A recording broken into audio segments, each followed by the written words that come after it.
For a very long time now I have been using monitors of different sizes to help me and assist me when making my YouTube videos. I'm sure a lot of you do the same, but when it comes to buying the leads for the monitors, if you're buying the branded leads, they are extremely expensive. The manufacturers of the cameras or the monitors always encourage you to buy their leads because, let's face it, that's how they make their money. But being an end user and wanting to save money, I did go out and buy some cheaper leads. Most of my leads have got the normal HDMI on both ends. So one thing I did want to use was a converter to go from micro HDMI to normal HDMI. This means now that I can still use all my original leads. If you are going to go down this route, ensure that you get the right camera lead that plugs into your camera. And most of all, make sure that your camera does support HDMI out.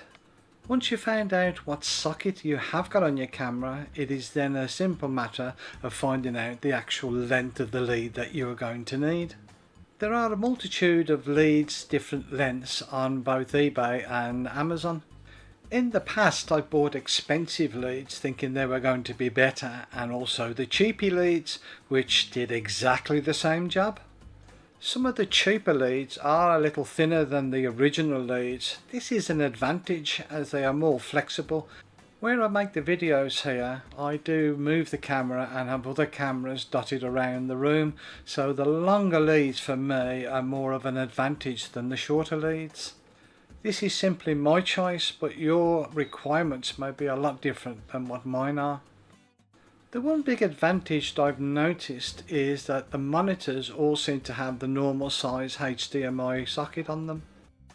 So this simply means that you can use either the larger, great big monitors, the type you'd use on your PC, right down to the very tiny small field monitors. Just to prove a point here, I've connected up this Sony camera to the HDMI input on my PC monitor. Okay, you got a great view of what's going on, but in the real world sometimes this is way over the top and not really needed. At the other end of the scale, the small field monitor on the top of your camera is great, but again, getting the lead that goes from the camera to the monitor can be a bit hefty and chunky, so trying to find the right lead, which is nice and small shown here, can be wrapped round, fitted onto the monitor and the camera, and doesn't look unprofessional. These are just the simple ways that I use my leads. You'll have a totally different approach, I'm sure, than me. I will leave links in the description below for the leads that I'm using, but do have a good search round on either eBay or Amazon. There's a load of cheap leads out there that can be used. I hope you found this information of use to you. Thank you for watching.